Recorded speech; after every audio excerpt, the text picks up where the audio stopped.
gentlemen, welcome to it. Good morning to the folks. What up to the youngins and bless up to the world. And then Tay just put your info on blast like that. It's what the people want to know, bro. My bad. Nah, bro.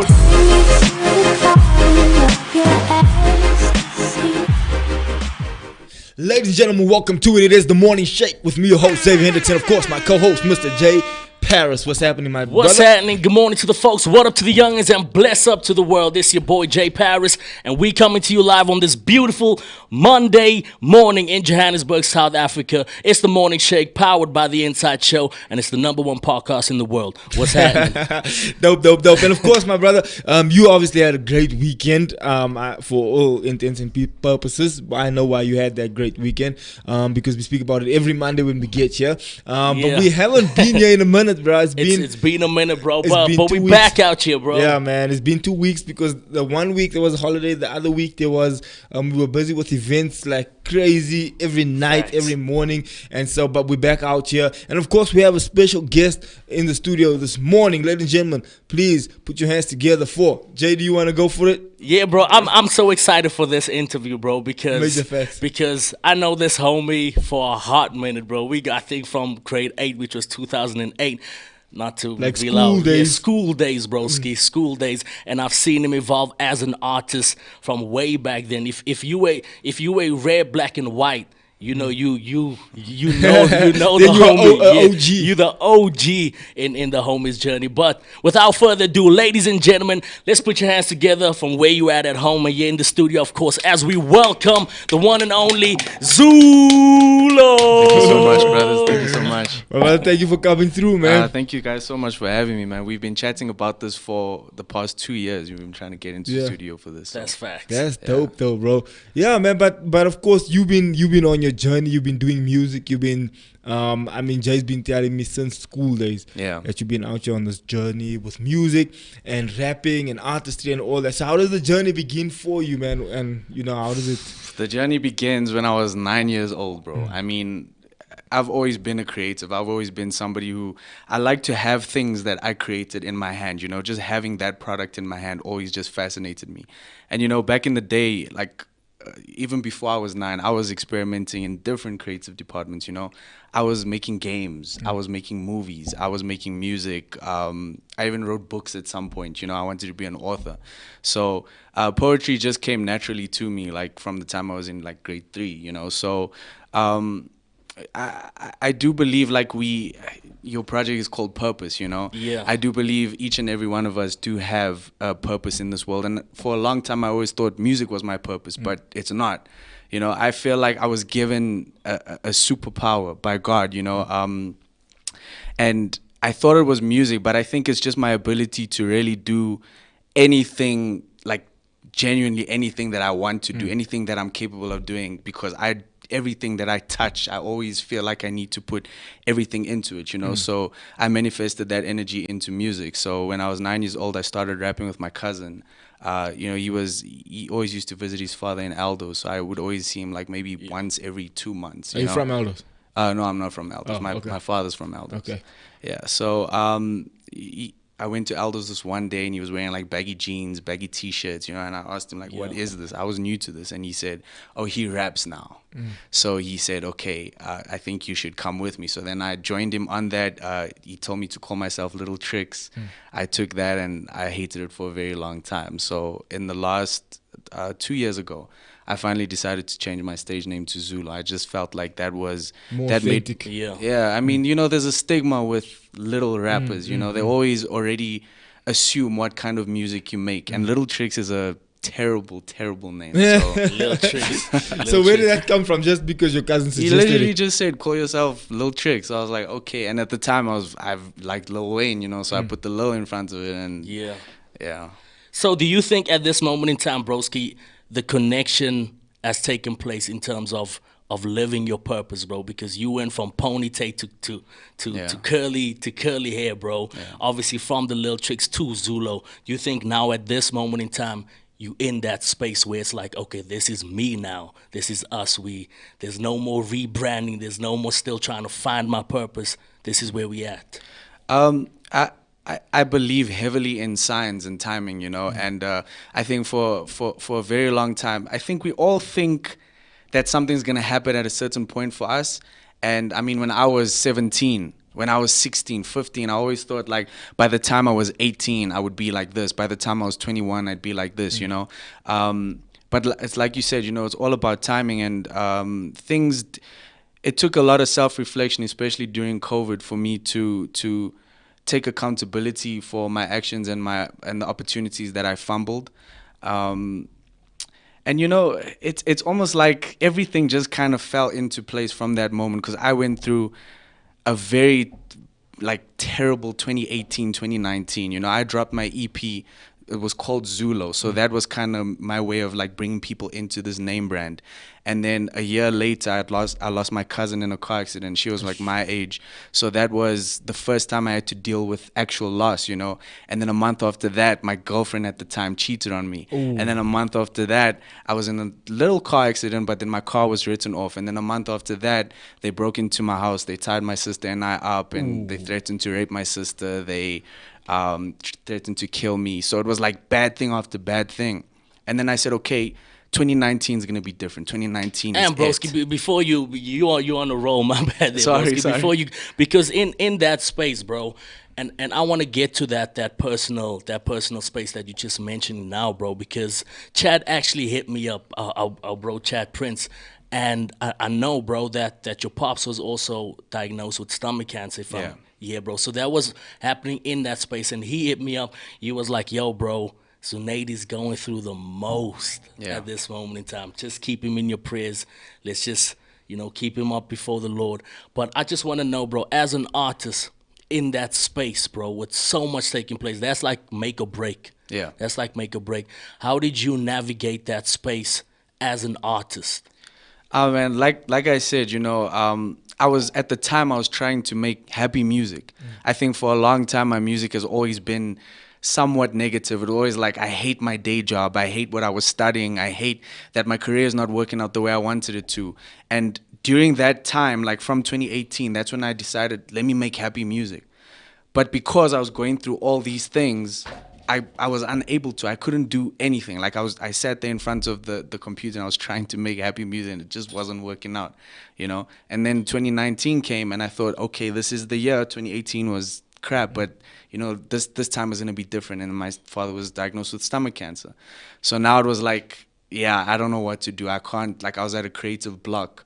So I decided, you know what? Let me stop trying to do something I can't do. Let me just do what I can right now, and my way of kind of, and I mean, it sounds cliche, but it's true, that's how we express ourselves, through music, that's how artists are. I express myself through music. I made a project called Don't Take Me For a P, which was kind of highlighting the breakup that I was going through at the time. And a lot of that was also because of everything that happened in 2019, 2018. And towards the end of making that project, bro, I stopped for a second and I realized, I'm actually happy. I recovered from that breakup. My father was cancer-free. This was end of 2019. And the day before I released that project, a friend of mine, Bailo Anster, he met up with me and he asked me, are you releasing this project under Little Tricks or Zulo? And I said, Little Tricks. And then he said, why?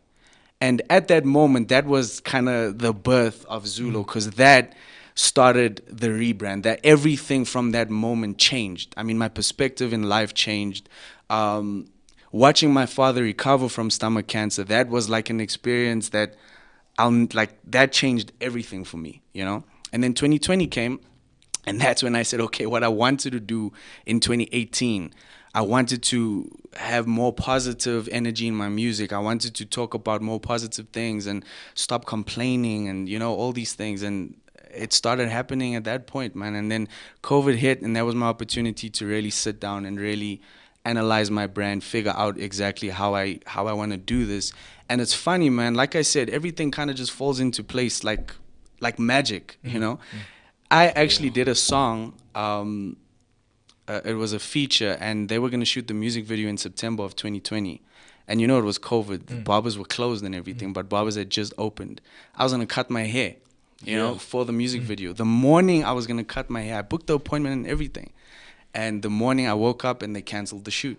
Ooh. So I canceled my booking for my to cut my hair. Yeah. And then, funny enough, this hair became like parts of this rebrand and parts of my new look. So it's weird. So you but kept it. I kept it, and that's now it. This is how I look now as Zulo. So you can kind of also distinguish nicely, like Little Trick Zulo. You can even see the difference. So, and of course, it's the first 2 letters of your name and the first 2 letters of your surname, Zulo. Yeah. Now that's dope. On the journey though, broski, you at this moment in time, you an independent artist, right? Yeah. Because on the journey, in the midst of everything, you were also signed to Blaze Entertainment. Yeah. How did that take place? Did you live out that? Did you fully live out that, and where you at now? The Blaze Entertainment thing wasn't what it seemed like it was. At the time, everybody thought, he signed. It was an independent label. It was just, it was somebody who believed in me, somebody who managed me, who gave me opportunities. And actually, that was my moment to really, that was my first step in the industry, I think, because I was 17 at the time. I was immature. I was arrogant. I felt like I knew everything. I got in trouble a lot with my publicist. It was a weird time, man. And I think if I hadn't gone through that, I wouldn't be the artist that I am today, because that was my wake-up call, I think, So in terms of living that out, I mean, that only lasted for like a year, He ended up focusing on himself, focusing on his own music. I mean, he became an artist and he started releasing music, and he didn't really have the time to invest in me. At the end of the day, the only person that can really invest in you is yourself. Yeah. And nobody's going to prioritize you like you. So at that moment, I kind of had to end that working relationship. Yeah, and just continue as myself. So. But my question would be, when you finally decided, because in the middle of all that like negativity that was going on with the breakup with your father, with just everything happening, with the break-in, it was also then the COVID announcement, and so that put a lot of people went into like depression because of that. Yeah. They were unsure about their jobs. They were unsure about like a lot of things in their lives. So they were like, yo, damn, which way do we go now? Do you think that kind of low moment was actually what you thought was bad for you actually turned out like, yo, this is the moment that actually made me write things that I now, because now I don't care who thinks what, I'm going to say what I want to say. I want to talk about what I want to talk about. And I'm kind of coming out of the shell of trying to be someone that I'm not, but now I'm going to just say what I want, be who I am, and then whatever happens, happens. Whoever accepts it, accepts it. Do you think that moment kind of forced you into becoming more authentic? 100%. I mean, like I said, I believe in signs. I believe in like everything happens for a reason, because that is a real thing, man. And as much as the bad things that were happening were bad, they needed to happen. They needed to happen for me to be who I am today, and for me to really become the artist that I'm meant to be. So 100%. I mean, it's necessary. I'm not gonna say we need struggle or we need to go through bad things. Yeah. But if it's meant for you, it will be for you. It will happen for you the way that it's supposed to. So you managed to flip that negative emotions, that bad things that was happening, and then in that album, do you ever mention your ex or no? Or do you kind of throw subliminal shots? I don't. Look, the thing is, as artists now, we don't make music for people. You would know. We don't make music for anybody. We make music for ourselves. And at the end of the day, we are ourselves. So our experiences are going to bleed into the music. And whoever I'm with at the time or whatever I'm going through at the time is going to bleed into my music. Exactly. So that project kind of reflected that. It wasn't for her. And at the end of the day, the message of the project was these things are temporary. Not hardship, breakups, heartbreak is temporary. And at the end of, I mean, it's a whole narrative, by the end of the project, I'm saying, sad boy, don't let this break you down. I promise you it gets better. These things are temporary. So that was really for me. It was solely for me. I didn't mention her name. Of course. Now you obviously don't want to throw those kind of shots, and then it's like, yo, could get into some different kind of trouble. But obviously, when you're speaking about certain things, you're speaking about stuff that you're going through. So it's kind of like, I'm gonna mention things that I'm feeling, And it just so happens that you were part of my life while this was happening. So, it ends up showing it, like you said, bleeds into the music. Do you want to hop in there, bro? Yo, broski, what's your relationship like with Slicker, bro? Slicker's a weird guy, man. Slicker, I was working with Slicker in 2014. And for me, I felt that was a big deal because, I mean, my experience with SA hip hop isn't like so, like from the time I was a child. When I was a child, I was listening to, Eminem and Kanye West and Lil Wayne. I wasn't listening to a lot of SA hip hop because I think what resonated with me wasn't kind of it was mainly Kwaito. Granted, Kwaito is very important to me now, but at the time it wasn't. But one of the first SA hip hop songs that really impacted me was Msindo, Slicker. So I thought, oh, this is Msindo, and I worked with him he was doing his comeback album at the time in 2014. And he wanted me to come in studio with him. He kind of wanted to take me under his wing. And I was in studio with him like every day. We did Skyrim Live together. We did Live M together.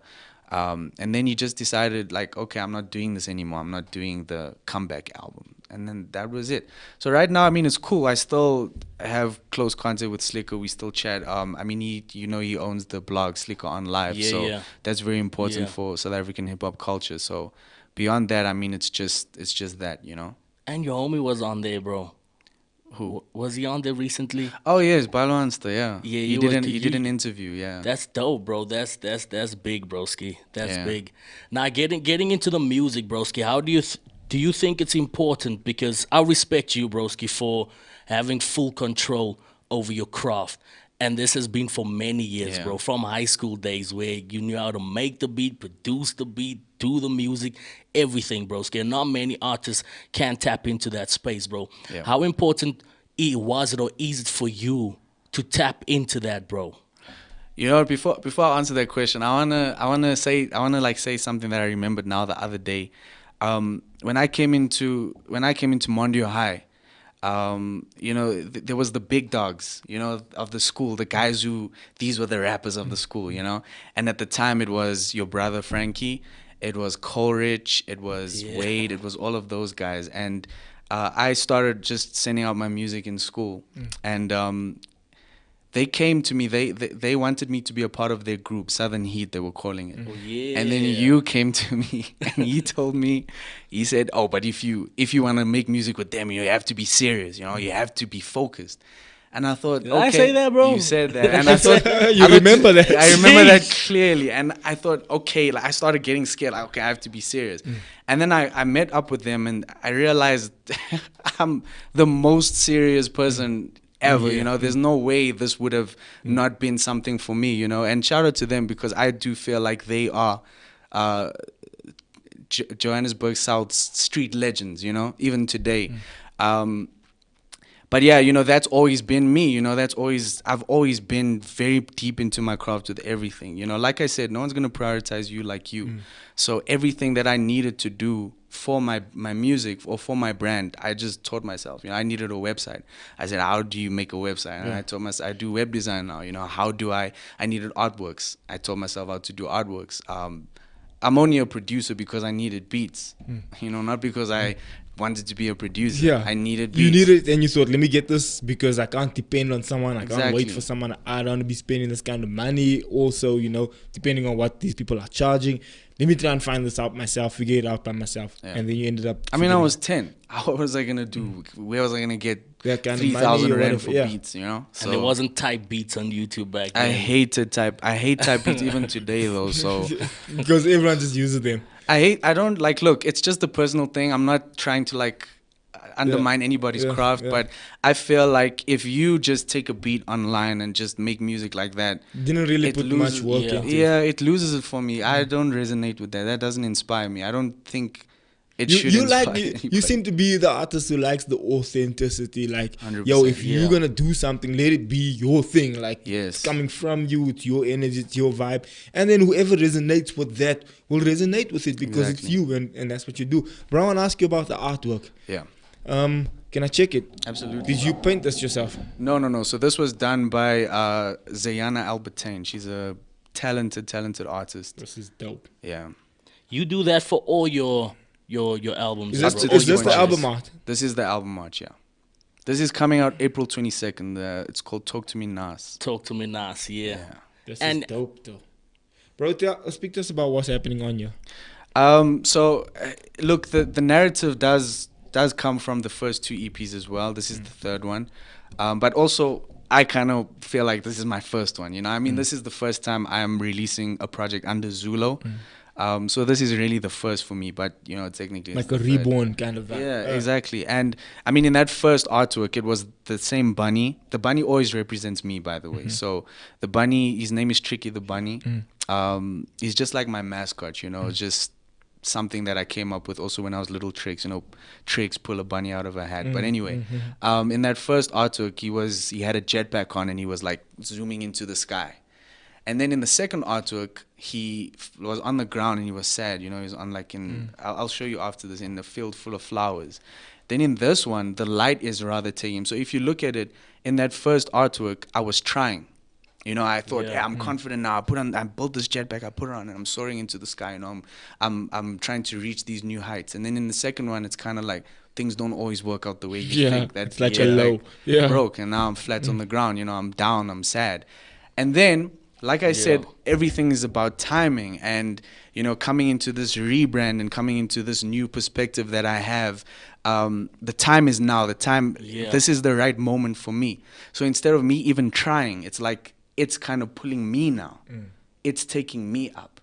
So the light pulling me up is kind of just symbolism for you just being your authentic self, and whatever happens. It's the patience that brought me to this point. You know, I needed to be patient for a very long time for me to finally come into my own, you know. But what happens, because I feel like this is a life lesson for anyone and everyone. You mentioned earlier that when you were like 16, you thought, now when I'm 18, I'm going to be this, and when I'm 20, I want to be this.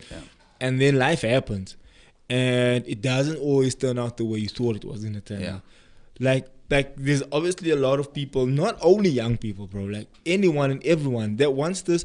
And I feel like this Instagram life and this like online life makes it seem as if like, yo, you just popped off and all of a sudden you just, because like I'll tell you now, when your album starts popping off into a place where things are playing on MTV, things are playing all over the place, which probably there has been playing on those channels before, but now when it pops off to the place where you know, AKA status or Casper status, people are gonna be like, who's this guy? Where does he come from? You know, but what they won't know is that, yo, gee, I've been on this grind. Like, I've been on it since 15, since 10, whatever the case may be. Speak to us about that patience that's even represented in this artwork, because I feel like you want to get things done now, and everyone's like, yo, by next year I want to be a millionaire, I want this and this and this. Then life happens, and then either people give up. Some people end up committing suicide. Some people give up on life altogether. Like, you know, I tried, didn't work, blah, blah, blah. But speak to us about that tenacity and that patience and what that patience does in your life. I think you can also attest to this. Like, when we started out, how many people did we start out with, you know? It was a lot of people in school. We just made music, you know, and today it's like a group that you guys had. Yeah, and today it's kind of just me, you know, like with the people that I Everyone started. fell off. Everyone just stopped because... I mean, what are you going to do? You need money. You need to live. You know, this is clearly not working. And it's not for everybody. You know, you genuinely do need a lot of heart to do. You genuinely need to believe in yourself. And I mean, the first few lines on this project is, if I knew someday that I would be feeling this way, I would wait up. And I love that so much, because it's kind of like, if I could go back to my 17-year-old self or my 15-year-old self and show myself who I am today, because granted, I'm not where I thought I would be, but you're further than where you were. I'm at the best place that I can be, like just mentally as well, man. Like you need to get to a point where you're really sure of yourself. I mean, you only work on God's timing, and you kind of need to sit back and just not let everything happen, like, you know, because you do need to work at it, but there is a plan for us all, you know, and that plan is going to come to fruition eventually. You kind of just need to trust, need to have faith. You need to believe, man. But I mean, it sounds cliche, of course, bro. But that bunny sitting on the floor, It's that moment of nothing's happening and sheesh, when's this thing gonna happen? You know, when's things gonna start turning around for me? What do you tell yourself in that moment, bro? Yeah, I think I don't think there's anything you can really tell yourself. I think for me it was just I tried these days. At that time I wasn't, but these days every single fumble or opportunity that I missed or mess up or sorry, what's the word? Like the B word, man, when it's like obstacle. Sorry, not a B word. Where every single obstacle you come across, like a blockage. Blockage, yeah. I take that. I don't know why I thought obstacle starts with a B. But anyway, I take that. I flip it. I always look at it like this wasn't supposed to happen now, but it's gonna happen. So I just need to keep at it. Now, I think it is a skill to read the signs when they happen, you know? So I could have looked at that and been like, okay, this isn't for me. Let me leave it alone. Let me leave it alone. Clearly, this is not supposed to work out. Let me go get a job, 9 to 5, whatever. Exactly. Or you can look at it as, okay, this is just, it's telling me that I'm not ready yet. That's all. Do you think all of everything that you've been through brought you to the hook of portals? I've been long on the corridor. Now my feet up on auto. Yeah. Talk us through that, bro. Wait, bro, first give us the hook of corridors. But if there's cursing, obviously just block it out. But luckily there isn't. Okay. I've been so long on the corridor, and now my feet up on auto. Yo, wait, am I forgetting my lyrics? I've been so long on the corridor, now my feet up on auto. Gotta hold on like a hoarder. If you're trying to keep up, get a portal. So the whole, I mean, like I said, I wanted to make happy music, you know? And Pulse was one of the first songs I made for the project in 2020 already. And I really wanted a song that reflected little tricks, but also welcomed Zulo, you know? And 100%, everything up to that moment, it made that moment so important. So that chorus is important for that because, yeah, I'm going to look like a new artist to a lot of people. It's like, who's Zulo? You know, this is a new artist. I mean, what's that Big Show line? It took me 10 years to be an overnight success or something like that. Yeah. You know, I mean, yeah. If you really had to try and keep up with me, you'd probably need a portal. You probably need to teleport from this point to this point because I've been moving so fast yet so slow at the same time.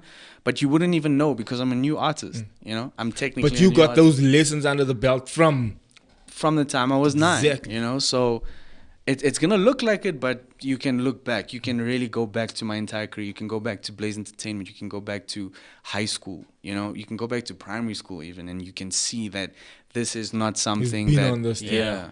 And you recently just dropped a music video. I think it was this past Friday. Love Your Life. Yeah. How was that experience? So the entire project was kind of done by April last year, but I never. When's this project dropping?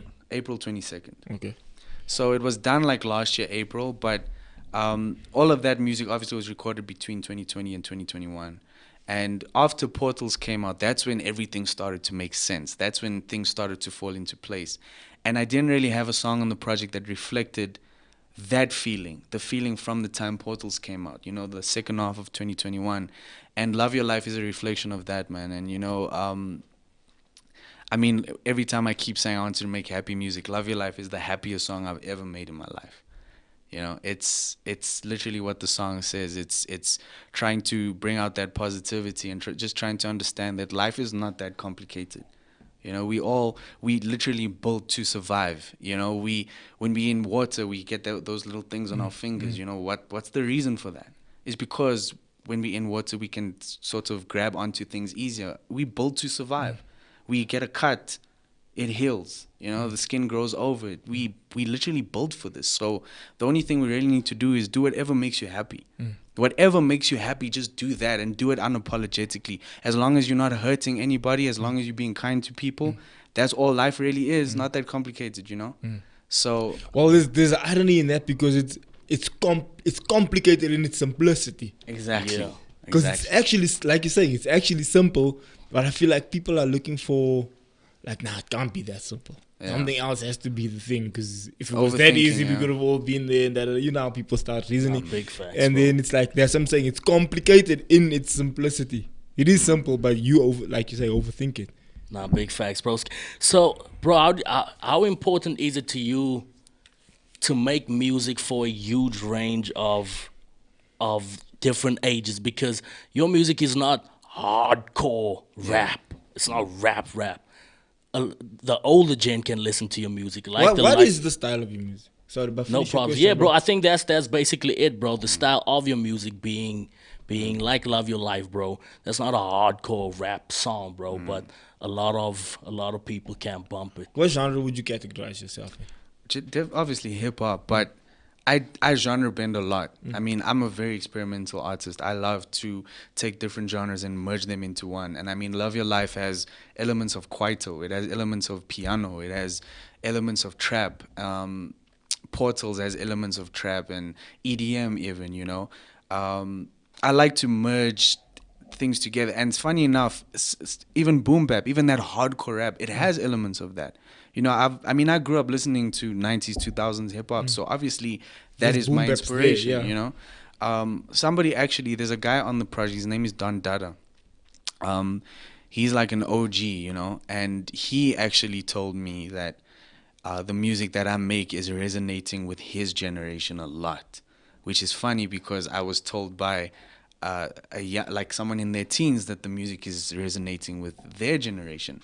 And that is kind of what I wanted to do. So it crosses the borders. It crosses the border. Yeah. And I think that's a beautiful thing, man. I mean, we don't really have a lot of that. It's either one or the other, you know. And I mean, it's not a new thing. I mean, you probably find it somewhere else, but the way that I approach it is, I mean, I can break it down for you. If I had it in front of me, I could have shown you this element was taken from that genre and that element was taken from that genre, you know? And I mean, with Portals, we had the church choir in there. Jay was a part of that, you know? With Portals, we had a church choir in the chorus. That is like a gospel element, you know? So there's different genres in my music, and there'll always be, because I'm always going to be an experiment. Out yet?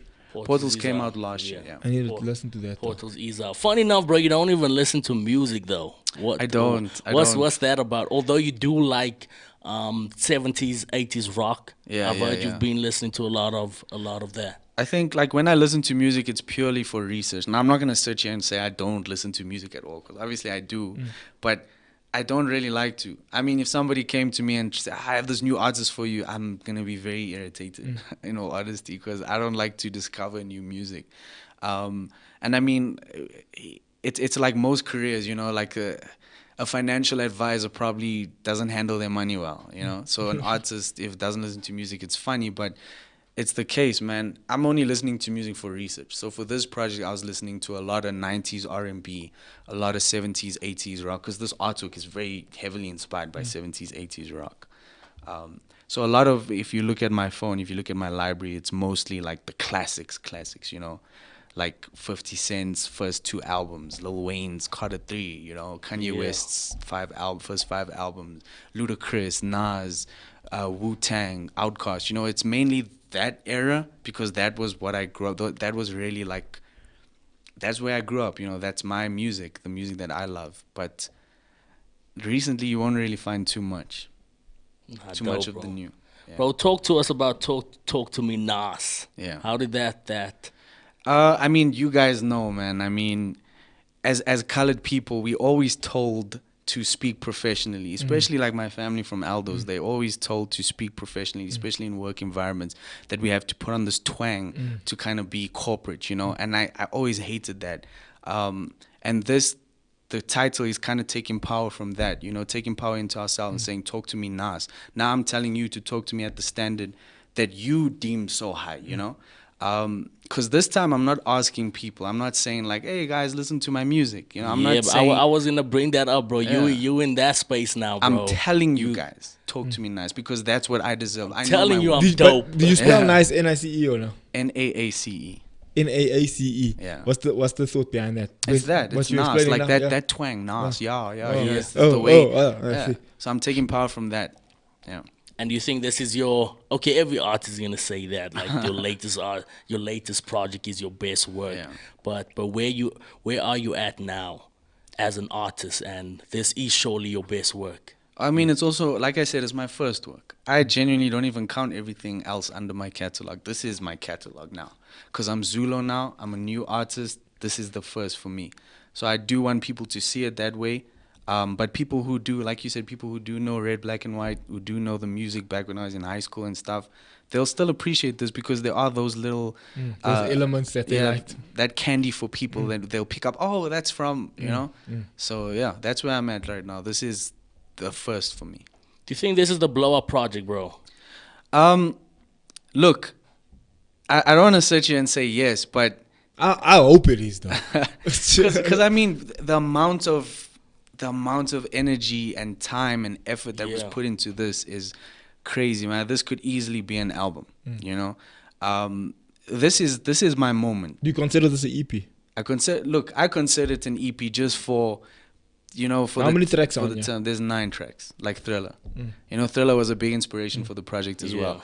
But you know, I can say it's the blow up project, but you know, it's for the people to determine at the end of the day. But the way everything's been mapped out, the feedback from the 3 singles that I released, it's dope, man. It's crazy. I can imagine, broski. But broski, in the essay industry, do you think there's a lot of gatekeepers, bro? Because I know you've been on the grind and the hustle for a hot minute, bro. And I mean, you know people like Slicker.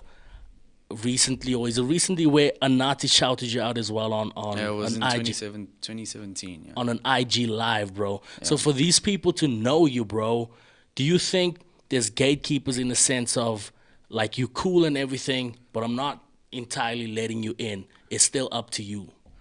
I think that there are gatekeepers, but it's definitely not the artists. It's definitely not like the people who are making the music. Those people can't really help you. I mean, we value cosign so much. We always like, oh, this person said I'm dope. Yeah. That means nothing actually, because you know the promoters are the ones that's gonna book you at the end of the day.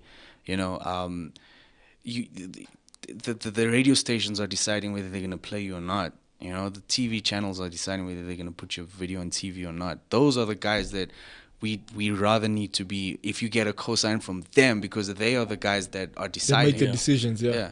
But yeah, there are gatekeepers. But listen, man, you know, it's like it's breaking down doors. That's all we need to do. We need to still push, because everybody wants to jump on a moving train. The second things start happening for you, or then all of a sudden they just want to jump on board, man. And but when you're struggling and hustling, they're not there. I've seen it, man. I've seen it like in the last year. You know, I've seen people just randomly come out and just like, oh yeah, you know, you dope. And I'm like, but what happened to, you know? I mean, even when I was trying to make the project, the people that I reached out to, I mean, I tried to, I was trying to work with so many different people, man. And they just weren't giving me the time of day, or they just have some unprofessionalism to them that is very irritating. You just think to yourself, because they don't regard you in a particular kind of category. They're like, nah, he's up and coming. They don't take me seriously. So I don't need to, precisely. So I don't need to take exactly. Like I don't need to take this guy as serious as if a bigger artist was coming to me and asking me for a feature or something. Yeah, and then when they see it, then they're like, oh, maybe I should have. You know, maybe I should have taken him seriously. But that's why it's talk to me nice. You have to you have to work your way. Like you're saying, they want to hop on a moving train. Yeah. But now the thing is, what happens is now you start actually seeing, okay, this is how this person operates. That's how that team operates. That's how. So now I do know that when things do start popping off in the upside for me, then I know who to kind of just be cautious of, because I know that you didn't want to vibe with me when I was on the camp, you know. Sorry, Jay, what were you saying? Bro, how are you gonna move different with this project though, bro? Because I feel as though there's a lot of dope music out there, and no doubt your music is hella dope, bro. But what different steps rather are you gonna take to getting this project out there? Because the platforms are there for everyone. People can, in today's life, people can drop music on Apple Music, iTunes, Spotify, and so forth on. But do you have a particular... How do you get people to pay attention? Do you got a particular step, bro, that you're going to take with this, other than just dropping and just hoping for the best? That's absolutely the worst thing you can do, just drop and hope for the best. And I think that even though I did work before and I did try, I think that mostly it was hoping for that, you know, is like dropping and hoping for the best. And that, I mean, listen, man, every single thing that I've done up to this point, from the time I was in high school, man, those little opportunities that I fumbled, those were the lessons that I needed for me to now do this right. You know, I didn't even understand what PR was when I got PR. You know, I was sitting here thinking my publicist was gonna make me famous. You know, and then every time I didn't get those opportunities, I was like, "How? You guys are not doing your job." Exactly. That time they were doing their job. They work off what I do, Yeah. and I wasn't giving them too much. I was giving them a project and music. That's kind of it, you know. So I know exactly what needs to be done, just in terms of the things that I didn't do that needed to be done. I'm doing everything I possibly can do to do this right this time around. This is what I said about timing and alignment. We kind of need to put everything into perspective. We need to put everything on the table and say, okay, we need to approach this more like a product, as opposed to saying this is just music. Because the music is, I'm not going to say it's not important, but it's like, it's not everything. It's not even the priority first. I mean, it is the priority, but it's not the thing that you need to be focusing on first. You know, because the music has always been something that I'm covered for. I know I make dope music. That has never been my issue. My issue was everything else, everything beyond the music. So now I know where I need to put my focus on. So I made sure the music was done, because now I know what... You need to now focus on the key areas that's going to allow this music to get out. Exactly. Yeah, bro, just getting to some of the comments, bro. Nathan, what's happening, bro? He says, you've seen you from somewhere. Big ups. He says, dude has a testimony. And then we got Yvonne saying, there's an entire story behind the music. He can feel the passion. Robin LaRue saying his story is amazing. Yvonne again, Talk to Me Nice by Zulo, dropping April 22nd. We're looking forward to that. And then Nathan says again, there are gatekeepers, but you got the keys. Keep pushing, bro. Exactly. How do you feel about just being independent, as far as, yo, people are vibing with my YouTube channel, people are vibing with, like, you know how our vloggers kind of just like go solo, and then people just start gravitating, and then after a while, you know, you kind of build your own fan base over time. You know, I think we romanticize being independent too much. You know, where it's like, yeah, if you're independent, you're doing things yourself. And it doesn't work. When I say independent, I mean by yourself.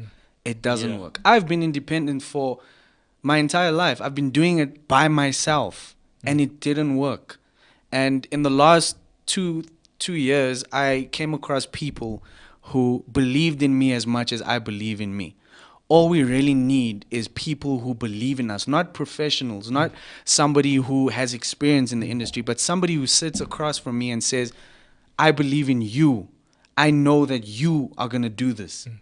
I'm behind you every step of the way. If you can find those people, you need to make sure you keep them as close as possible, because those are the people that are going to prioritize you the way you prioritize you. You know? So in terms those of... people do exist. Those people exist now. And that's why I say it's different now. You know, those people exist in my life now. That's why independent, it depends what you're saying is independent. Because a lot of these independent artists that are successful, they weren't just independent. You know, they had maybe an investor that helped them make the music videos, or helped them do the marketing, or they had producers, or they had they had someone. You know, is that independent? I don't know. It depends on how you want to look at it. Mostly they say independent is not having a label, but it's not like they don't have anything. Not even a lot. I could even say 100% of independent artists didn't have nobody. They had somebody at least. That's true. That's facts, broski. You can never be self-made. Yeah, I was just about to say we had a podcast on that. But yeah, bro, Talk to Me Nice, April 2020. April 22. Yes, sir. Remember, Take us through the rollout, bro. Portals, Love Your Life. What's next? Take us through the rollout. You're forgetting Just Vibes, which is Just something Vibes, that you are also a part of. Just Vibes, Just Vibes is the single that's out yet, or no? It's a single. So but those 3 singles are out. Okay. Portals was June. Just Vibes was July, and then this one was now last week. Yeah, last week. I need to get this, bro. Wait. If people were watching now, where can they go and listen to this? Everywhere, bro. I mean, you can go on Apple Music, Spotify, SoundCloud, YouTube, everywhere. Okay, all cool. digital. I mean, it's not even the way the industry is now. It's easy to find music on streaming services. But anyway, I started with Portals. Portals came out on June 4th. We dropped the music video for that, shot by Ntando Buto. He shoots Blackie's music videos. I'm not sure if you guys are familiar with Blackie. Yeah. And I mean that was weird, man. Like I'm usually so sure of myself, and so like I know what needs to be done, and I know if I do this, I'm gonna stand behind my word like forever. But the day we shot that music video, and I invited you to that as well, but you were busy that day. But the day we shot that music video, I stopped for a second and I thought to myself, "Is the song actually good?" I started second guessing myself, and I looking back, I hate myself for even doing that because I haven't been second guessing myself for a very long time. But I started thinking, "Yo, is this good?" Maybe it's not as good as I thought it was. Because on the day of the shoot, I'm thinking, yo. And then when we dropped the song, because I thought maybe I should have dropped Just Vibes first. Maybe that should have been the first single. But then we dropped Portals, and the reception for Portals was crazy. And the only thing I can really compare that to was Red, Black, and White. When I think back to when I was in high school, I dropped Red, Black, and White, and the reception was crazy to a point where I had a performance at another school at that time. And I went to the school and I forgot the song. And then somebody in the crowd said, "Oh, here's it." So I was like, "Oh, okay, dope, you have it." So I can only compare it to someone that. had it on their phone. Yeah, which is dope. Because then it clearly reached what I wanted it to reach. And Portals surpassed that. Portals was that good. And it's really, it's a homage to Johannesburg South, where we're from, because there's not a lot of South representation in South African hip-hop. It's mainly kind of north side, west side, east side, Soweto. And then I'm like, where do I fall in here? Exactly. So I really want to make sure that the little kid in Johannesburg South, the little colored kid, is looking at watching TV, and when they see that, they're like, yeah, that's me, that's us. Yeah. This belongs to us. I want to make sure we get that representation. I want to make sure somebody's pushing Johannesburg South, not just Soweto. So that's kind of what Portals was. It's just, and I mean, even in the music video, we went to South locations. We shot it at the Paki up the road from me. We shot it at the Aldo's airport. We shot it at Shaheem's. We made sure we got that in there so that everybody recognized it, and that's how it. That's if you how watch that, you either bought food there, you've been there, whatever. Yeah. And they caught onto it. They're like, yeah, that's us. This is. So it's that connection of like, yeah.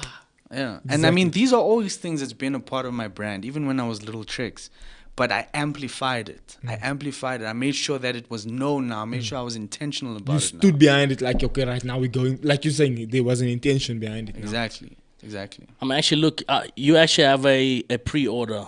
Yes, the pre-order or pre-ad is out on Apple Music. You can pre-ad the project right now. Like I said, it's the 3 singles that are available. Just Vibes was the second single. And Just Vibes, I want to talk about Just Vibes for a moment, because we spoke about the second EP, Don't Take Me for a P, which surrounded the breakup that I was speaking about. And Just Vibes was an answer to that. It's kind of like a part 2 from that.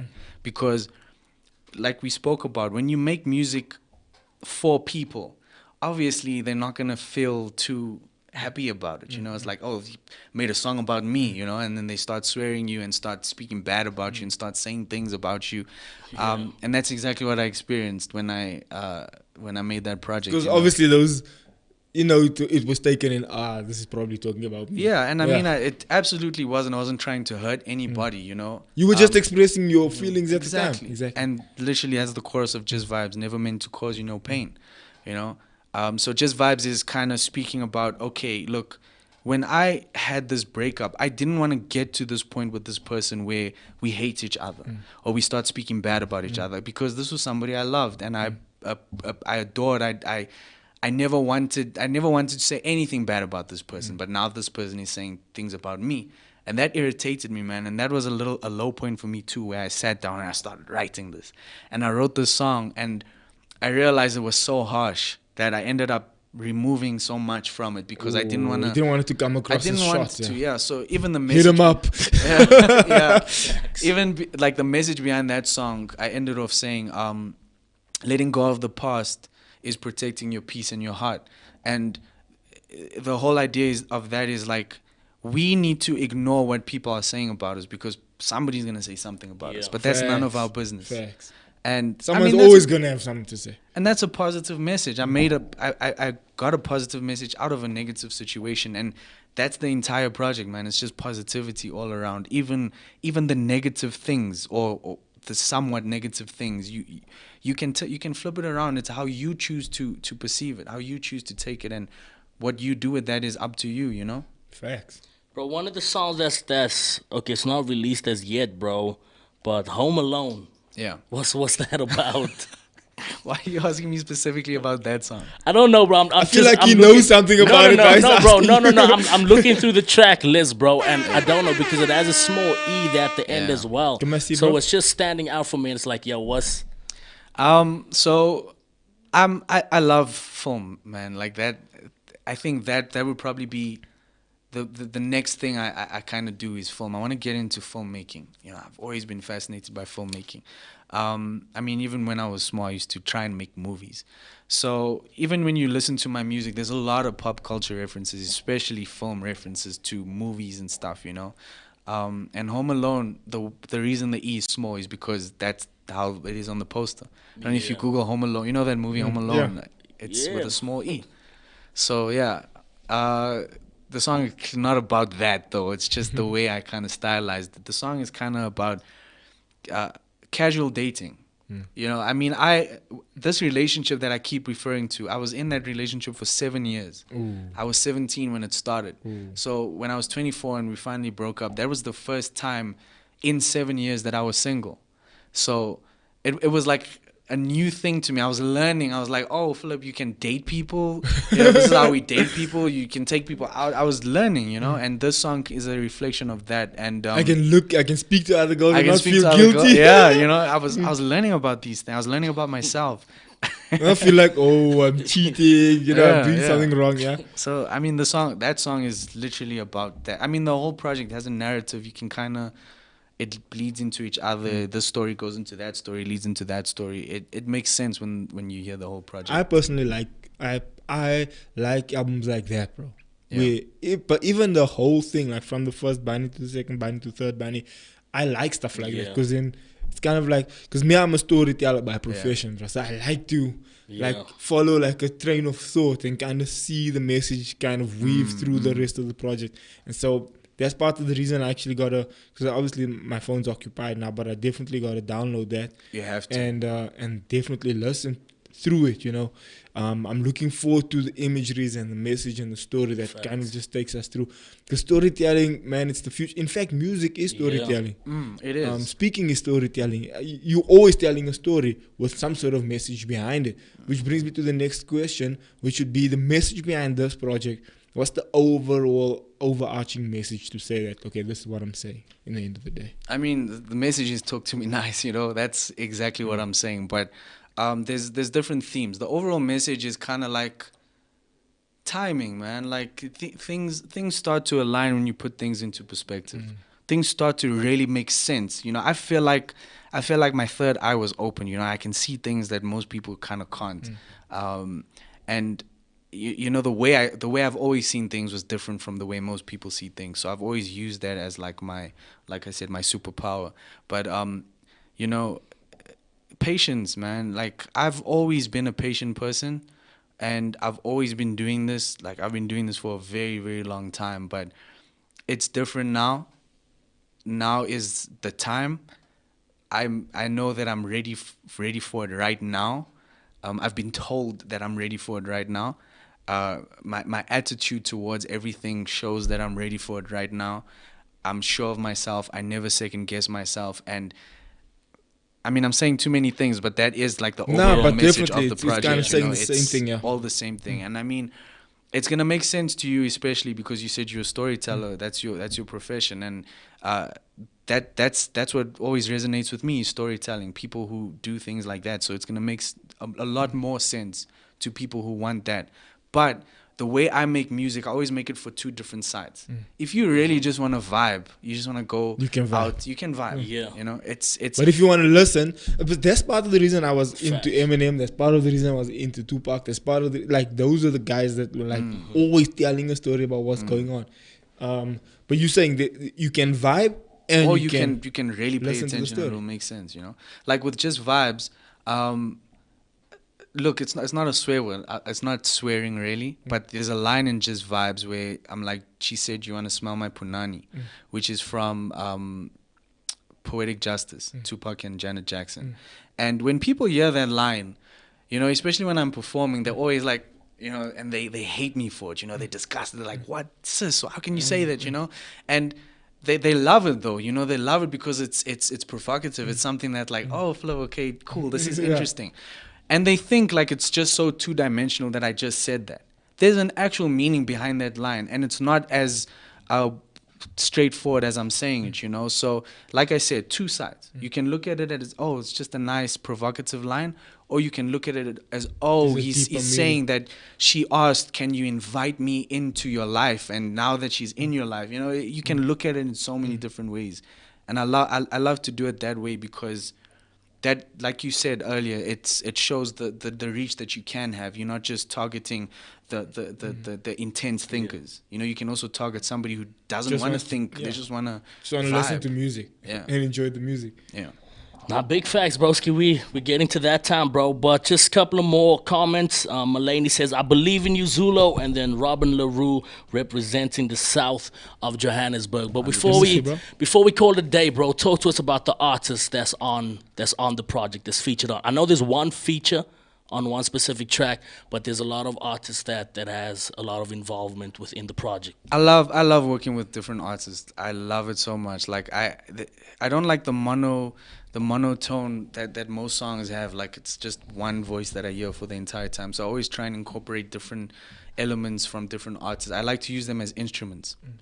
So yeah, there's only 3 featured artists on the project, but beyond that, there's like a list of so many different people, including yourself, including Aldrin and Raylene and Lucretia that came through and helped with vocals.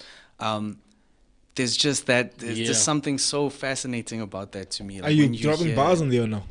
Nah, it's just like a choir piece. Oh. Give it a listen. It's on Portals and Just Vibes. Give it a listen. I'm definitely going to listen. I'm waiting for this interview to get done so I can hop onto that. Yeah, but like beyond that, you know, there's like some South guys, the upcoming South guys that are beside me, Kevy Kev, Pillar Boy K, DOX. You know, I have Ra, I have Basement, I have Gabby Gardner. There's just so many people that I just love using as instruments, man. And shout out to them for just being so cool and keen on doing things like that, you know, because a lot of people kind of like, oh, you're not going to feature me, you know, but it doesn't really matter, you know. It's just about the music. It's just about what sounds right, you know. With regards to the featured artists, we have Mani Badu, Freya, and Don Dada. Those are the 3 featured artists on the project. Yeah, that's dope, bro. We have come to the end of it. Bro, it's been an absolute honor. It's been a privilege. It's been just an easy conversation, man. It was so smooth. It just was flowing. Everyone who's watching, please do go check out this project. And of course, once you type in Zulo, all the projects will pop up there. All 3 of them will pop up. So you might want to just download that and give it a listen. It's always interesting to speak to the artists themselves and hear the kind of backstory, so that when you do listen, you can match the stories up. You're like, oh yeah, this is what he was talking about. This is, you know, the story comes from there, you know, and that really makes the listen even that much more interesting, especially when you met the person in reality. So that's quite cool. And you guys obviously met him here today, even though it is online and it's through the podcast. You heard straight from him. It's the stories, the background of the stories, the background of the songs, and to me that's dope, man. So my brother, thank you so much for coming. Thank you guys so much for having me, man. I appreciate it so much. Paris, closing remarks. Broski, talk to me, Nas. April 22nd, we're looking forward to it. Broski, all the best. Thank you so much, my brothers. Anything you want to say in closing? In closing, I just want to say, talk to me, Nas, you know, because that's exactly what I'm about to tell you guys. You guys are going to see everything that I'm saying in 3 weeks. Facts. That's it. Ladies and gentlemen, it's been an honor. See you on the next one tomorrow morning at 9. See you there. Love you. Bye-bye. Morning, ladies and gentlemen. Welcome to it. Good morning to the folks. What up to the young?